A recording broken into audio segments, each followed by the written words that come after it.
देखे कि नहीं, सल्फ्यूरिक एसिड वाला बैटरी भाड़ा पे ले आते हैं लोग। अब तो बिजली की सप्लाई अच्छी हो गई, वरना जब हम लोग थे, आप लोग की तरह, हम लोग के जब एज के थे, आप लोग एज के उस समय, पहले जब आदमी जवान रहता है बड़ी क्रिकेट देखने का शौक रहता है, उसका जिंदगी जो जरा बॉल बन जाता है, बॉल कभी इधर से कोई मारा, कभी कोई मारा, कोई भूते उतर जाता है क्रिकेट का। तो हम लोग भी जवानी के समय खूब क्रिकेट देखे। आप लोग कौन चीज देखते हैं? हम लोग बैटरी भाड़ा पे लाते थे, और उस समय 50 ओवर का मैच होता था, सोच रहा 60 से 70 ओवर होते होते बैटरी का डिस्चार्ज हो जाता था। तो उसमें से ना एक आदमी क्या करता था, पहले ओवर से पेशाब रोक के रखता था, और जब डिस्चार्ज हो जाता था तो बैटरी का पानी गिरा के और साइड में ले जाकर उसमें पेशाब कर देते थे, चार्ज हो जाता था वो। कौन सा एसिड होता है पेशाब में? कौन सा? सल्फ्यूरिक एसिड, बकलोल बोलता है सल्फ्यूरिक। अमोनिया होता है, क्या होता है? अमोनिया। अमोनिया उसमें भर देता है, और उसमें आराम से फिर 30 ओवर चल गया, और पोच पाच के बैटरी दे देता, लीजिए अपना बैटरी। एक बार जान गए थे तो धीरे धीरे मोहल्ला में बात लीक हो जाता है ना, तो हम लोग से आते थे बैटरी चाहिए, खत्म हो गया बैटरी। डर गया था तो दुकान वाला बैटरी नहीं देता था। तो ये वाली बैटरी होती, ये देखिए इसमें पैरेलल है, इसमें क्या है? सीरीज में है। ये क्या है? अब वो क्या है? पैरेलल। जितना भी महंगा बैटरी देखिएगा ना, इन्वर्टर वगैरह टाइप का, अगर तो ज्यादातर ऐसे ही रहेगा,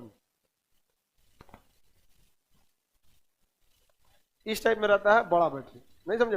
3D बनेगा नहीं ना वैसे, मान लीजिए यहाँ पे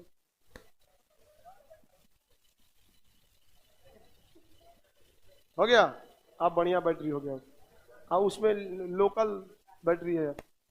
अब दोनों में अंतर समझिए क्या होता है। किसी भी बैटरी में ना प्रतिरोध होता है। क्या होता है? प्रतिरोध। दो तरह का प्रतिरोध होता है, एक जो इसमें से धारा जा रहा है, तो सुनने में बात आता है कि हम लोग जो 220 वोल्ट पर जो है वह विद्युत का यूज करते हैं, 220 वोल्ट का। और पिछली बारी बताया तो 220 वोल्ट तो ये मान हो गया, लेकिन इसका जो पीक वैल्यू होता है वह 311 वोल्ट प्लस से लेकर के -311 वोल्ट तक यह चेंज करता है, लेकिन पीक वैल्यू प्लस 311 या 311 वोल्ट पर जाता है। दूसरी दिशा में -311 हम लोग दिखाते हैं, माइनस मतलब डायरेक्शन अपोजिट है।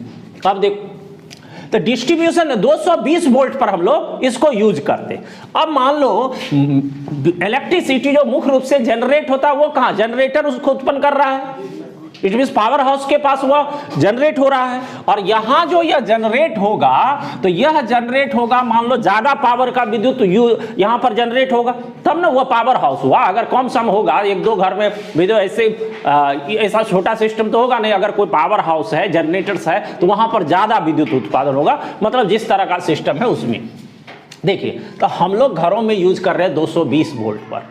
अब तुम कहोगे कि इतना सारा सिस्टम का क्या जरूरत है, सीधे यहां से जनरेटर जो जनरेट कर रहा है विद्युत को, सीधे इसमें क्या करेंगे हम लोग? तार लगाएंगे और सीधे पहुंचा देंगे कहां पर?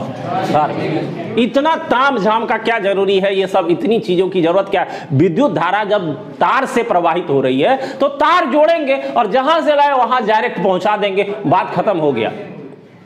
लेकिन यह काम इतना आसान नहीं है। हम लोग कितना पर यूज कर रहे हैं? 220 वोल्ट। तो एक चीज यहां पर ध्यान से समझो, हम लोग तो बात यहां देख रहे हैं कि एक इंपॉर्टेंट इंस्ट्रूमेंट, उसके अलावे भी ट्रांसमिशन सिस्टम में, सब स्टेशन सिस्टम में, डिस्ट्रीब्यूशन सिस्टम में भी बहुत सारा पार्ट है, उसको हम लोग नहीं हम लोग यहां पर बात यही कर रहे हैं कि क्या इसको सीधे 220 वोल्ट पर अगर डोमेस्टिक यूज के लिए पहुंचा दिया जाए तब क्या होगा? क्या ऐसा हो सकता है? क्या यह पॉसिबल है? इस पर हम लोग मुख्य बात कर रहे हैं। तो हम लोग कितना पर विद्युत धारा यूज कर रहे हैं? 220 वोल्ट। और 220 वोल्ट पर मान लो यहां पावर हाउस है, तो ज्यादा पावर का विद्युत धारा हम लोग को जनरेट होता होगा। तो हम लोग यहां मान लेते हैं, फिर यहां जनरेटर एट हम लोग कह सकते हैं पावर हाउस या जो जनरेटर है जहां से जनरेट होता है। मान लेते हैं जो विद्युत धारा यहां पर उत्पन्न हो रहा है वह ज्यादा पावर का होगा, और मान लेते हैं यह तुमको 22,000 वाट का हो गया। मान लेते इतना पावर यूज कर, इससे कम भी हो सकता है, अधिक भी हो सकता है, जिस तरह का हाउस होगा, लेकिन ये तो समझ रहे हो कि अधिक होगा। अब इसको डायरेक्ट भेज देना है 220 वोल्ट पर, कहां पर? डोमेस्टिक यूज के लिए। तो हम लोग यहां पर देखते हैं V बराबर हो गया 220